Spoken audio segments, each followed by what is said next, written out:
WYMT Mountain News at 11. Good evening, I'm Connor James. We aired The Clash live right here on WYMT earlier tonight. Candidates for Kentucky's governor, Matt Bevin, and Andy Beshear getting personal early and often in a live debate. The great television debate was monitored by Wave's Shannon Kogan and WKYT's Bill Bryant. Political rivals did agree on some issues, including addressing opioid abuse and medical marijuana, but sparred over the abortion law, protecting coal miners, and the right to work bill signed into law by Governor Bevin. What makes wages go up? Not the government dictating it. It's competition for people. It's the ability to people to have the skills and the things that they need in order to be able to compete, in this case, in the 21st century workforce. What is agritech? What are these fabled six-figure jobs that you're talking about? Give us an example of what people are going to do in agritech. It's everything from the science in the seed, developing the seed that can withstand that flood we're seeing in the Midwest. It's the data analytics so we can predict the weather patterns that are constantly changing. It's the technology on the tractor that helps you go in a perfectly straight line. We've had 3 minutes from him. Let me say this. These are agritech jobs that you're promising. I was just answering the question. No, you're not answering the question. The question is, what are we going to do for people who are in our skilled trades and for unions? And you're talking about things for which these people have neither training, nor are there any unions whatsoever representing those things you've just mentioned. I thought your question was what was agritech? There are none. And so the question is this. No, my point is... There were several fiery moments throughout that hour-long debate. Now, if you missed it, you can watch the entire thing right now on our website, WYMT.com. Well, new at 11. A Pike County woman is behind bars after police say she left her child in a hot car. Officers say it all happened off of Cliffside Circle in Prestonsburg. Neighbors say the child was left crying in the car, which was turned off for more than an hour. Crystal Hamilton was arrested and charged with criminal abuse and wanton endangerment. We are told the child was dehydrated, but is expected to be okay.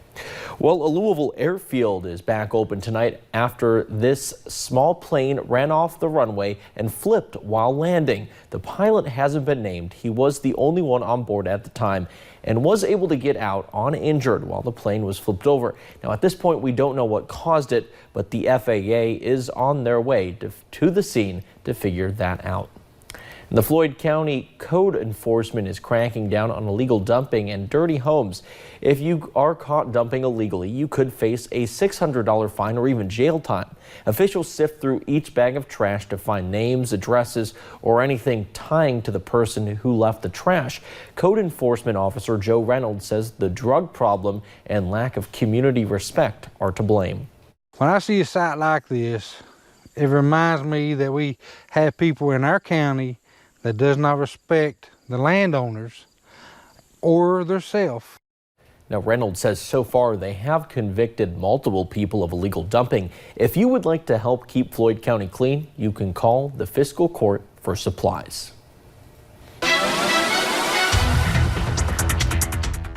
And those clouds already starting to increase, and that's because that cold front is moving into the mountains, currently moving into the western part of the state. We'll go ahead and take you up to satellite and radar. There's those clouds that have been increasing throughout the day. You're starting to see those showers increase out to our west, and even a little bit down to the south. You can see our friends down Tennessee getting in a little bit of those lighter showers, but you can see over the past several hours, those rain chances have been increasing out into parts of western Kentucky, and that rain is on the way as we head into the rest of those evening hours. That cold front still continuing to move into the mountains, showing those 60s really across all of the Commonwealth. Still those lower 70s if you're looking up into Louisville. Bringing those temperatures closer to home, though, upper 50s, lower 60s already for a couple of us if you're looking into Harlan, Hazard, even down into Williamsburg. Still those upper 60s if you're looking in Jackson, Prestonsburg, mid 60s if you are looking into Pikeville. So that cold front's on the way, which means more rain chances, and cooler air moves back into the mountains. But don't worry, we have a gorgeous weekend on tap for you. I'll have all those details coming up in just a few short minutes. All right, thanks, Paige.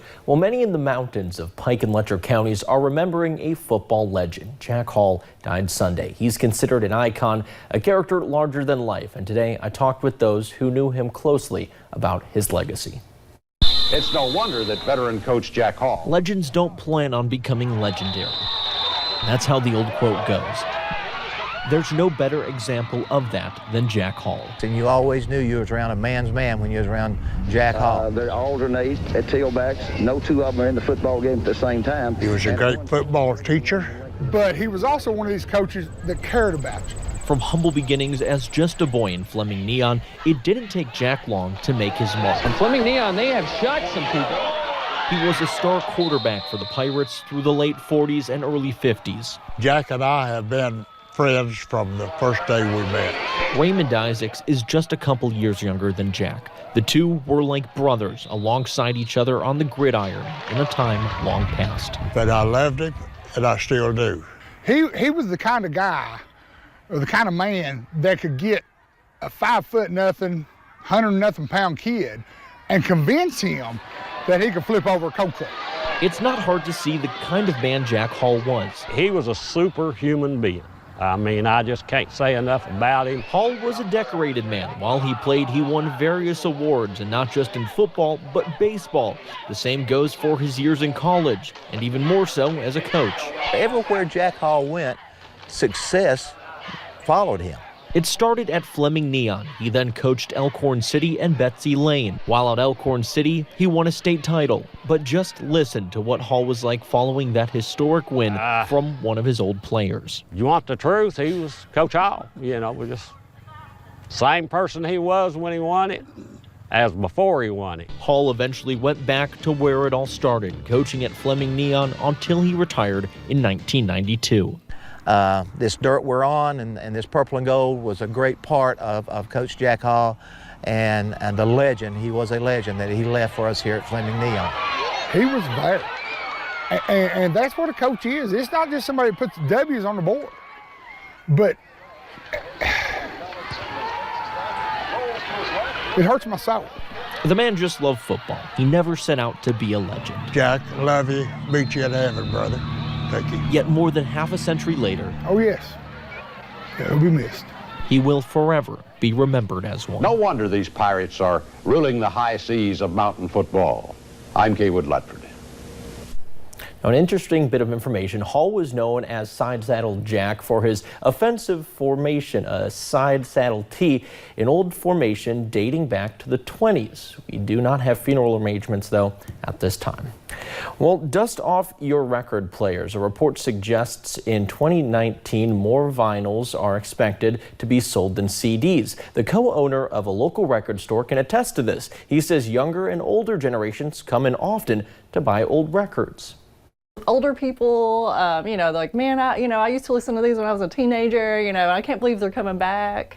Young kids coming in, like, looking for, like, Pink Floyd or the Beatles.